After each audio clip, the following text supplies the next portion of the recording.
Bueno, a ver, en este video yo voy a intentar presentar algunos de los aspectos que en general discutimos en la primera parte de la clase donde trabajamos en torno a dos autores, ¿sí? Que son Federico Engels y Charles Booth. Em, que son en términos cronológicos los dos primeros autores que discutimos en la primera mitad de esta materia, de procesos sociales y procesos urbanos, la ciudad en la teoría. Em,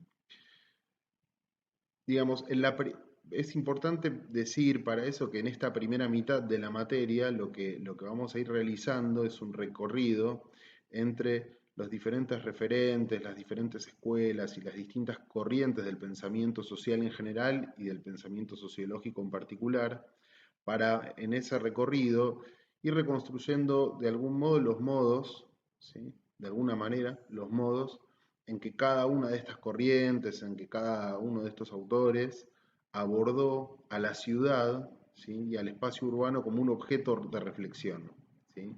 Del pensamiento social en general y del pensamiento sociológico en particular. Este, en ese recorrido iremos viendo cómo cada una de estas corrientes enfocó sobre aspectos que son transversales a los distintos enfoques, así como también aquellas cuestiones que hace que cada una de estas miradas arroje luz sobre algún aspecto específico y distintivo y que constituye, si se quiere, un aporte específico de cada uno de estos enfoques, ¿sí? Eh, para ello, en primer lugar, a mí lo que me gustaría enfatizar es que, en general, cuando encaramos una reflexión sobre el modo en el que las primeras corrientes del pensamiento social moderno y del pensamiento sociológico abordaron a la cuestión de la ciudad y dentro de ella la dimensión territorial, por ahí es importante enfatizar que esa dimensión no adquiere la misma relevancia que la relación, que sí tiene un nivel de problematización mayor sobre los estrechos vínculos que hay entre, por ejemplo, la dimensión social y otras dimensiones, como la dimensión histórica, la dimensión cultural o la económica, ¿no? La dimensión territorial aparece problematizada de manera tangencial, sobre todo en los padres fundadores de la sociología, digamos. En, en este sentido, uno podría intentar rastrear elementos que hagan referencia a la importancia de las configuraciones territoriales en el análisis de los modos de producción de Marx. Uno puede, de hecho, encontrar elementos interesantes desde la sociología de Durkheim para pensar la relación entre o la importancia de la aglomeración para el pasaje de las distintas formas de solidaridad, en particular de la solidaridad mecánica a la solidaridad orgánica, y sin duda hay referencias explícitas al pensamiento de Max Weber y de la escuela alemana en general sobre la importancia y la relación, el fuerte vínculo entre la ciudad y la metrópolis y la modernidad. Este, no obstante ello, en estas primeras corrientes o dentro de estos primeros exponentes del pensamiento social moderno y de la sociología en particular, las referencias a la importancia de la ciudad son tangenciales dentro de sus preocupaciones, ¿sí? Y asimismo, en la construcción de su mirada y en la construcción de su objeto de reflexión, eh, la relación de vuelta entre la dimensión social y la dimensión histórica, por ejemplo, ya sea en el análisis de los distintos modos de producción, o hasta en el marxismo, en la tradición marxista, o hasta en el axioma durkheimiano acerca de cómo un hecho social se explica siempre por un hecho social anterior, esa dimensión y esa relación intrínseca entre lo social y lo histórico aparece mucho más desarrollada que la relación problemática entre esa dimensión social y territorial, en qué medida son co-constitutivas, en qué medida una presupone a la otra, ¿no? No obstante esta salvedad, uno puede encontrar y podemos encontrar algunas miradas que merecen ser destacadas ya en algunos referentes importantes de la vida intelectual y política de el siglo XIX, ¿no? Y esa es un poco la propuesta para este encuentro. Trabajar en torno a la construcción de dos miradas sobre la cuestión urbana. Bien, decía entonces que independientemente de hacer esa salvedad y digamos, traer a colación los modos diferenciados de vincular la dimensión social con la dimensión histórica o la dimensión social con la dimensión territorial, decíamos que aun cuando esa dimensión territorial tiene una problematización menor en función de otras preocupaciones dentro de los padres fundadores de la sociología y del pensamiento social en general, decía que podemos encontrar aspectos relevantes y miradas que en algún punto son fundacionales acerca de el modo en el que algunas de las figuras intelectuales más importantes del pensamiento moderno en el siglo XIX ya comenzaban a aproximarse a la ciudad como un objeto de reflexión sociológica en términos amplios, ¿no? Entonces es en ese sentido que ahora que estamos recuperando un poco la figura de estos dos pensadores, de Federico Engels y de Charles Booth, ¿sí? Los dos intelectuales muy distintos y que podríamos decir piensan principalmente dentro del siglo XIX o en el caso de Booth en esa transición del siglo XIX al siglo XX, ¿no? Ahora bien, cuando decimos siglo XIX, ¿de qué estamos hablando? Bueno, estamos hablando básicamente del periodo de expansión y consolidación de la modernidad, ¿sí? En términos de la expansión y consolidación de los procesos de racionalización y de secularización tan asociados a la modernidad, ¿sí? Y junto con ello al periodo de expansión y consolidación de las relaciones sociales capitalistas, ¿sí? Que producen transformaciones de escala en las urbanizaciones y en los modos de experimentar la vida cotidiana en esas urbanizaciones, ¿no? Esa modernidad capitalista, decía un autor que se llama David Frisby, que fue un estudioso de la relación entre modernidad y espacio urbano, y sobre todo del modo en el que muchos de estos pensadores, como Engels, pero sobre todo como Simmel, Durkheim, Weber, Walter Benjamin y demás, como toda una serie de intelectuales pensaron la relación entre modernidad y espacio urbano. Bueno, David Frisby un poco lo que plantea es que esta modernidad capitalista lo que hace es crear nodos de ordenamiento entre de la sociedad y sus estructuras que vienen acompañados de un proceso que él llama de desintegración y fragmentación de la experiencia cotidiana, ¿no? Si bien la modernidad está asociada a un conjunto de construcciones de sentido, esas construcciones de sentido no están ausentes de tensión. Esa tensión aparece de manera muy marcada en los pensadores de la escuela de Chicago, pero en algún punto podemos ya encontrar algo de eso en, este, en trabajos como el que vamos a discutir ahora de Federico Engels, ¿sí? Esa tensión entre desintegración y fragmentación de la experiencia cotidiana, se expresa a través de las formas de socialización predominantes, ¿sí? A través de las características de la interacción social en las ciudades modernas, pero además a través de la conflictividad social que supone el desarrollo capitalista. Y un poco estas dos cuestiones aparecen en este trabajo que nosotros incluimos en nuestra materia, que es el capítulo dedicado a las grandes ciudades de un texto conocido como La situación de la clase obrera en Inglaterra, ¿sí? Obra de Federico Engels.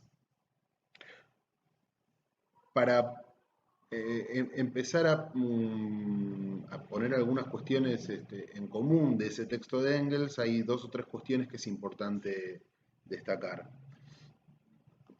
Engels nació en el año 1820 y murió en el año 1895. ¿Sí? Su ciclo vital se desarrolló por completo dentro del siglo XIX. Y el texto en cuestión es un texto que Engels escribe en el año 1844. ¿Sí? O sea, es un texto que Engels escribe a la edad de 24 años. Era un joven alemán, hijo de un industrial, que viaja a Inglaterra a completar sus estudios sobre administración, ¿sí? Y cuando regresa de desarrollar esa actividad académica, vuelve con un trabajo exhaustivo y muy potente sobre las condiciones de la clase obrera en Inglaterra, ¿sí? En el año 1844, que es cuando se publica por primera vez este trabajo, Engels todavía no conoce a Marx, ¿sí? Marx está transitoriamente radicado en Francia y escribiendo los textos de lo que posteriormente vamos a conocer como los manuscritos económicos y filosóficos de 1844. Está colaborando con la publicación Anales Franco-Alemanes. Entonces, en función de eso, de que la relación política e intelectual, si se quiere, más relevante del siglo XIX, tal vez también del siglo XX, no se ha producido esa colaboración. Y si esa colaboración, y si esas dos figuras no entraron en relación, eso quiere decir que estamos hablando de un momento previo al desarrollo de las grandes obras del pensamiento socialista. Y no me refiero solo al manifiesto del Partido Comunista, que es del año 1848, sino incluso a aquellos trabajos en colaboración que desarrollan Marx y Engels, como la Sagrada Familia o la ideología alemana, que son los textos donde ellos ajustan cuentas, ¿sí? Con todo el movimiento con todo el movimiento intelectual de lo que habitualmente conocemos como jóvenes hegelianos o hegelianos de izquierda, ¿verdad? Entonces, ¿quién es este joven Engels que escribe la situación de la clase obrera en Inglaterra? Bueno, como dice uno de los comentaristas que están incluidos dentro de la bibliografía, Gareth Stedman Jones, es un joven feuerbachiano, digamos, es un hegeliano radical, es un hegeliano materialista, ¿sí? Que para construir una caracterización sobre las condiciones de vida de la clase obrera, se ve en la necesidad de indagar acerca de las características de lo que hoy llamaríamos el hábitat de esa clase obrera, que son justamente las grandes ciudades industriales, ¿sí? Entonces, acá ya hay una primera cuestión que es importante destacar. En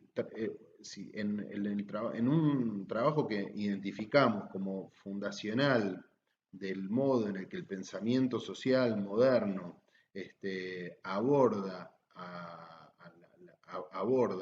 a las ciudades, ¿sí? Como un objeto de reflexión, es un texto que en realidad tiene como objetivo principal uno diferente, que es justamente narrar de manera exhaustiva el modo de vida, la situación en términos, no sé si decir estructurales, pero en algún sentido avanza con esa pretensión.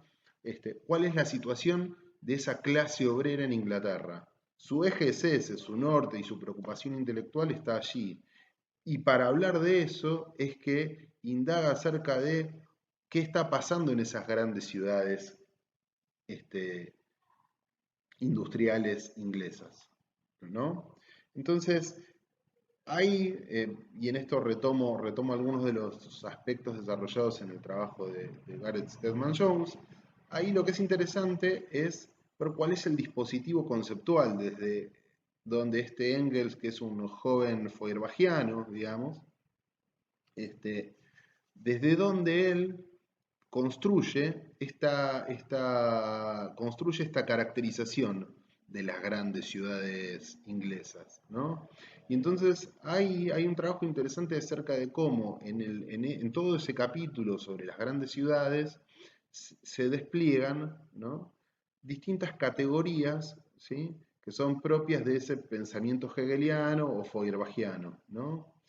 Entonces, ahí aparecen, por un lado, la tensión entre esencia y apariencia, ¿verdad? ¿Dónde se percibe esa tensión entre esencia y apariencia? Bueno, justamente en el recorrido que Engels propone desarrollar para conocer la dinámica sociourbana de estas grandes ciudades industriales, ¿no? En particular de la ciudad de Manchester, que es aquella donde las transformaciones asociadas al industrialismo se encuentran desarrolladas de manera más acabada, ¿no? ¿Y en dónde percibe él el contraste entre la esencia y la apariencia? Bueno, justamente en la diferencia ostensible que registra en cuanto a las características, las características de las grandes avenidas, ¿sí? El tipo de público que transita y que atraviesa esas grandes avenidas, el tipo de negocios, el tipo de locales, el tipo de consumos de bienes, y de servicios que se desarrollan en esas grandes avenidas de apariencia burguesa, y la esencia de estas grandes ciudades. La esencia para Engels se encuentra en las características que tienen las calles, ¿no? En las calles donde circula un público, si se quiere, más proletario, donde el tipo de negocios, el tipo de bienes, el tipo de consumos tiene características diferenciadas, paupérrimas, em, y en la construcción de esos contrastes, además de poner como un marcado acento entre las fachadas de las avenidas en relación con las calles, ¿no? Y las características de unas y otras, también hay un uso eh, también hay un uso bastante especial de los dispositivos a partir de los cuales Engels percibe esas diferencias, ¿no? Ahí Stedman Jones lo que un poco menciona es, bueno, cuáles son los sentidos que se ponen en juego en aquello que Engels, en aquello que Engels produce casi como una suerte de protodescripción densa, ¿no? De relato casi antropológico sobre cómo él identifica la configuración de esas diferencias. Y ahí un poco lo que se pone en cuestión es cuáles son los sentidos que aparecen interviniendo en el relato de Engels. Con qué dispositivo sensorial él percibe esa realidad y ese contraste entre esencia y apariencia, ¿no? Y ahí intervienen, por un lado, la vista, ¿no? La vista las fachadas de los grandes negocios, del tipo de productos y el tipo de vestimentas y del público que transita por calles y por avenidas. Este, el olfato, ¿no? Cuando Engels se mete y atraviesa las barriadas obreras, aparece esta cuestión del olfato, del olfato del olor de la suciedad, del olor de, de un olor que ilustra condiciones, condiciones de vida muy difíciles, ¿no? Uno podría decir que aparecen también referencias al gusto, cuando habla del estado de la comida y de la diferencia entre la calidad de la comida que se consume en, en barrios obreros y en barrios burgueses. Este, y después hay una discusión en torno a el oído, ¿no? Y este, si el oído de Engels percibe o no las voces de los obreros. En palabras de Stedman Jones, no lo hace. A mí lo que me interesa destacar es otro aspecto que tiene que ver en todo caso cómo el oído registra justamente el hacinamiento, el ruido, el constante bullicio, y lo que registra es el conflicto, que tal vez en el contexto en el que Engels está escribiendo sea tanto más importante que reclamarle el hecho de que ese oído registre las voces de los sujetos, ¿no? ¿Y por qué? Porque además hay otra cuestión que está interviniendo ahí y que tiene que ver con el dispositivo conceptual también desde el que Engels está pensando. Decíamos que en términos conceptuales el primer contraste era el contraste entre esencia y apariencia, y la segunda cuestión conceptual que aparece ahí con mucha fuerza es esta idea de la pérdida de ser genérico, ¿no? Eh, la idea de ser genérico en la tradición hegeliana tenía que ver con aquello que se conocía como la unidad de mí y de tú, ¿sí? Cómo en esa unidad de dos autoconciencias se construía una idea de ser colectiva, de ser genérica, ¿no? La pérdida del ser genérico se expresa para Engels en las condiciones de vida de la clase trabajadora, que se ve reducida a condiciones de animalidad, ¿no? Y ahí también aparece la referencia a otro concepto que está arraigado en la tradición hegeliana y después en la tradición marxista, que es el concepto de alienación, ¿sí? Y ese concepto de alienación, además, aparece también asociado a otro concepto que va a aparecer en otros autores, en otros momentos del recorrido que vamos a hacer en esta primera mitad de la materia, que es el concepto de competencia, ¿no? Y en esta idea de la alienación y de la competencia, lo que, lo que, lo que se pone un poco en cuestión, ¿sí? Es la idea de pensar al conflicto no solo como un conflicto entre las clases, sino como un conflicto dentro de la clase, dentro de la propia clase trabajadora. Que en el caso de Engels, por lo menos en este capítulo, ¿no? En la narración que Engels hace, Engels está hablando de la configuración de una clase en sí, pero no de una clase para sí, ¿sí? Engels de lo que habla es de la situación de la clase obrera, pero no del potencial de esa clase obrera, por lo menos no todavía, como un sujeto político, como un sujeto revolucionario, ¿sí? Es porque, bueno, tal vez uno podría aventurar una explicación más en línea con, con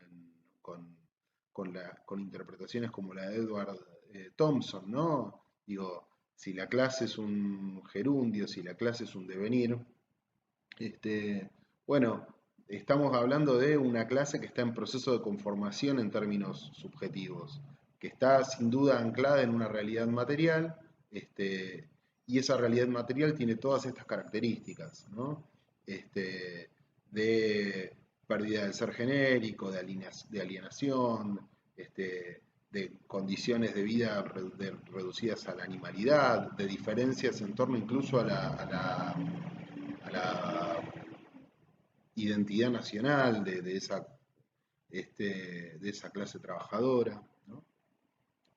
Em, pero sin duda, y ahí se puede encontrar el germen de un sector social que puede tener un potencial revolucionario, pero él está narrando y está interpretando un momento y está escribiendo una situación que en algún punto es previa a eso, ¿no? Es previa a eso.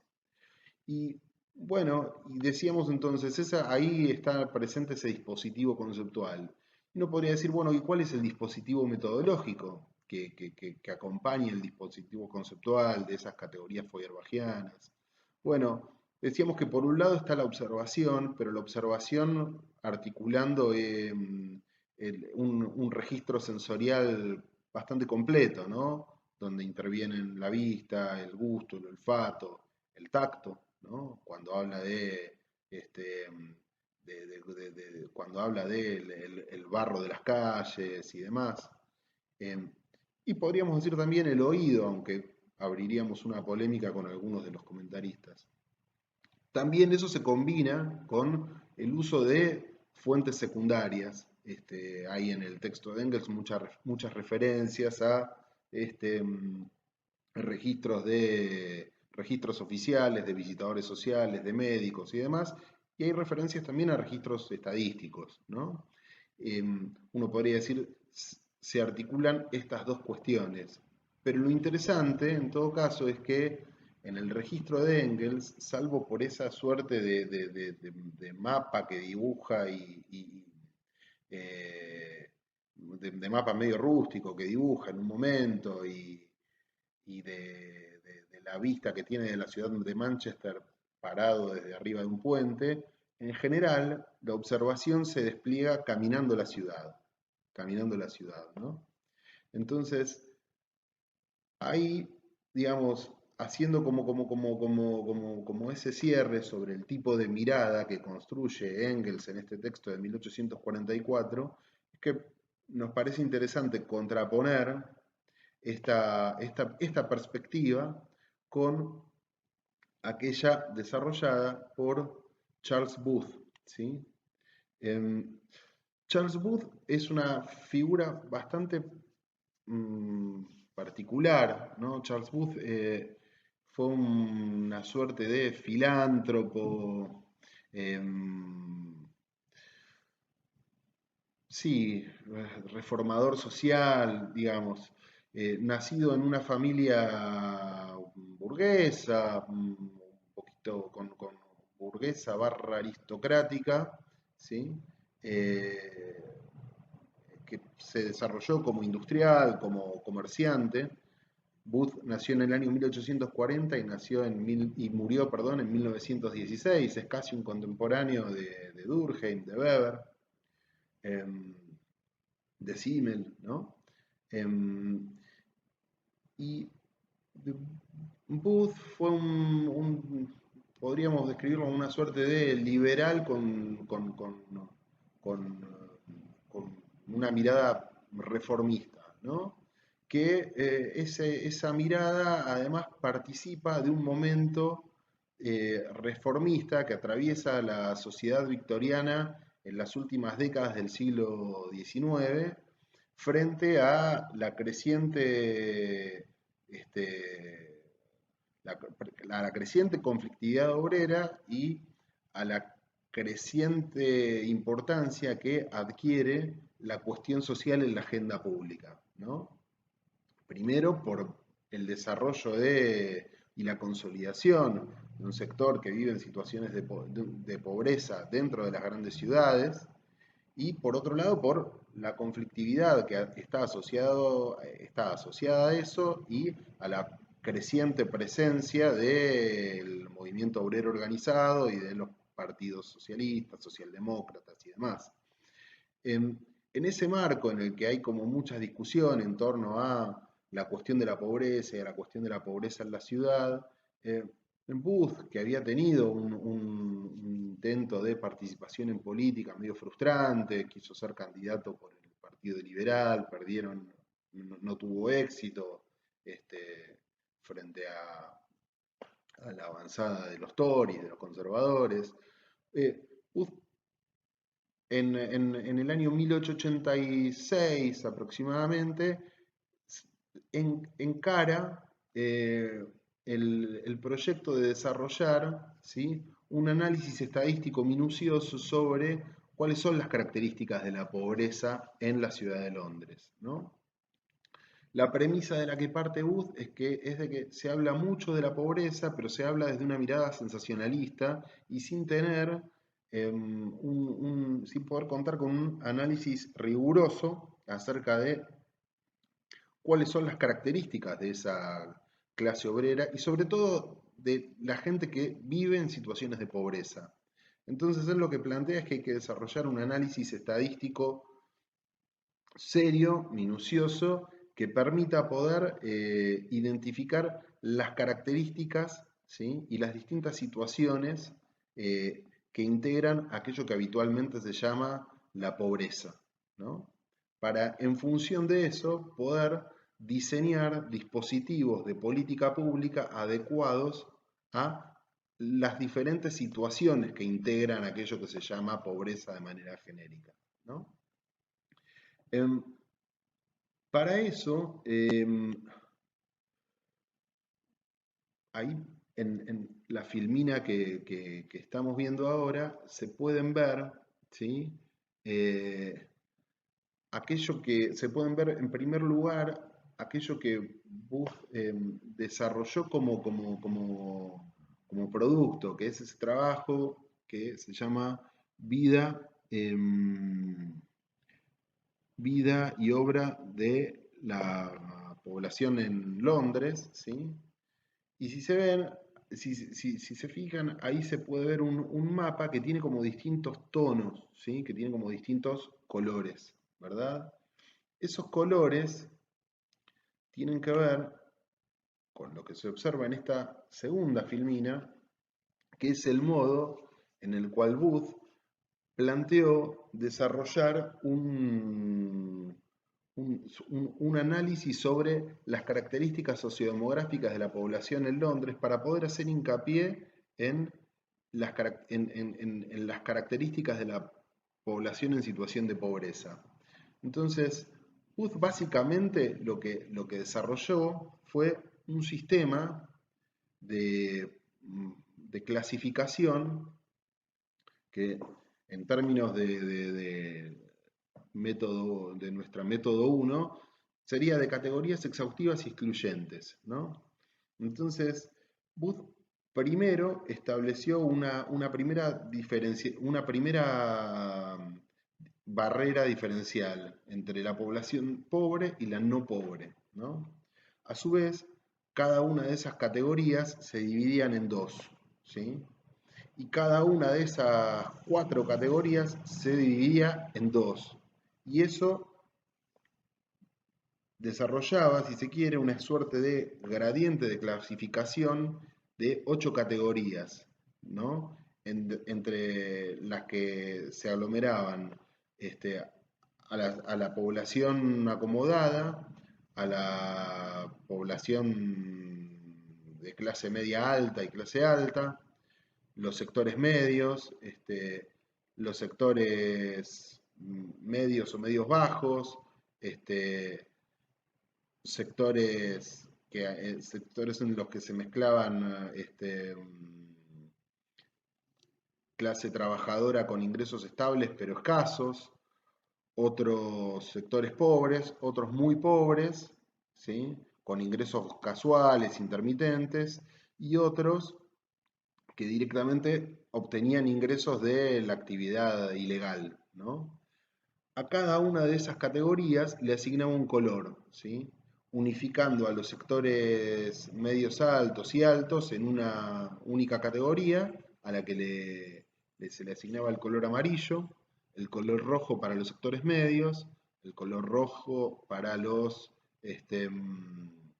sectores medios apenas por encima de la línea de pobreza, el púrpura para los que estaban justo por debajo del umbral de la línea de pobreza, el celeste para los pobres con ingresos moderados, el azul oscuro para los muy pobres con ingresos intermitentes y el negro, ¿sí?, para los sectores, digamos, dedicados a la actividad ilegal, semicriminales y demás. Entonces, acá aparece una primera cuestión, y es que en esta clasificación Booth innova en por lo menos tres cuestiones, ¿no? La primera, ¿sí? La primera es que en ese trazado que hace para identificar población pobre de no pobre, lo que hace es generar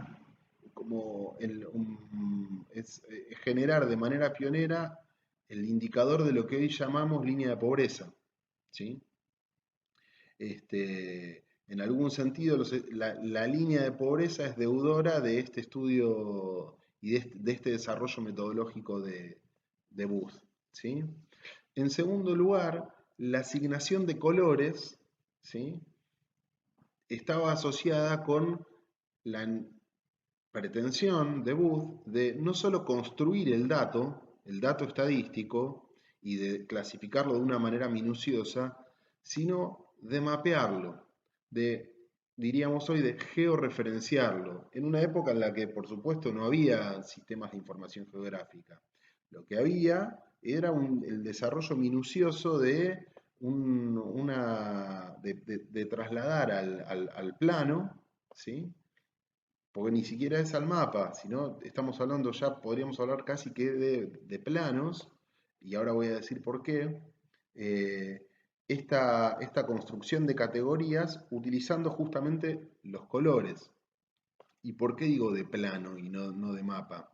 Em, Porque, digamos, si tuviésemos que pensar en cómo funciona nuestro Censo Nacional de Población, Vivienda y Hogares, ¿no?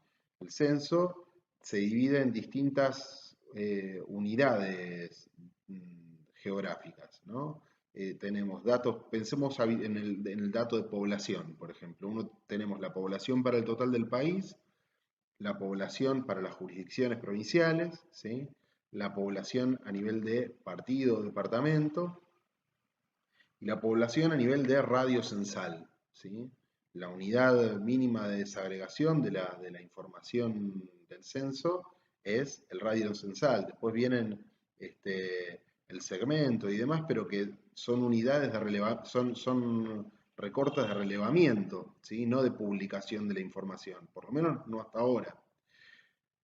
Booth, en cambio, digamos, llegaba no a nivel de radio, sino ni siquiera a nivel de manzana, sino que la georreferenciación de Booth alcanzaba el nivel de cuadra, ¿sí? En función de la categoría que predominaba en una cuadra, se pintaba de colores esa cuadra, ¿sí? Entonces, la unidad de relevamiento de Booth era justamente la parcela, ¿sí? Y a partir del tipo de población que predominaba entre los frentistas de una determinada cuadra, se pintaba el color de la cuadra. Entonces, em, digamos, por eso hablo de plano, porque el nivel de desarrollo de la información, el nivel de georreferenciación era muy minucioso, ¿sí? Pero desde ya que lo pensaba desde la concepción de un mapa, de algo, de algo más agregado, ¿sí? Entonces, acá es el segundo punto en el que Booth aparece como pionero. El primero, decíamos, era que es un pionero en el desarrollo de lo que hoy llamamos línea de pobreza en los estudios sociodemográficos. La segunda cuestión, fue un pionero de lo que también hoy o hace unos años se llamaban los mapas de la pobreza,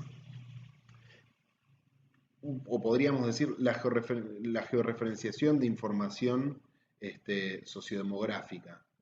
Y en tercer lugar, en este punto opera también un desplazamiento de la mirada respecto de la observación de Engels que presentábamos en el comienzo. Si Engels observa desde la perspectiva de un caminante, Booth inaugura la construcción de una mirada cenital, ¿sí? Desde el tipo, digamos, analiza la configuración del tejido social, en este caso de Londres, pero podríamos decir del espacio urbano o de la ciudad, desde una perspectiva cenital.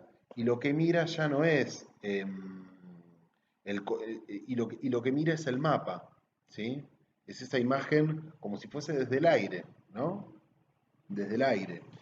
Entonces, ese desplazamiento de la mirada justamente está asociado a la pretensión de tener un diagnóstico preciso y certero que sirva de insumo para el desarrollo de dispositivos de política, ¿no?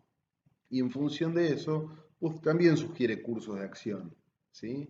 Y esos cursos de acción de Booth lo que plantean es la necesidad de concentrar los esfuerzos, ¿sí? De lo que él llamaba el desarrollo de una suerte de socialismo moderado, en particular para esa población azul oscura o celeste, ¿sí? Y de este modo contener a esa población y evitar que se convierta en el segmento social ya semicriminal. Para el semicriminal, en cambio, la propuesta es directamente de erradicación, ¿sí? En eso, desde ya que es un pensador, es un reformador social, pero del status quo, ¿sí? Y de un status quo que también es interesante recuperar este dato. Em, Booth comienza el desarrollo de este estudio en el año 1886, que es el año donde se produce lo que se conoció como el Lunes Negro, que fue una represión muy furibunda en la plaza de Trafalgar, en el corazón de Londres, a una protesta del movimiento obrero, ¿no? Entonces, esta mirada desde ya, que es tributaria del modo en el que esa élite victoriana reconoce que tiene que encarar un proceso de reformas sociales un poco más amplio que, que el existente, porque justamente los dispositivos de control social se les están yendo de las manos, ¿sí? Entonces, y ya para cerrar, em, lo que queríamos destacar en las referencias a estos autores es cómo en ese pasaje que se produce entre una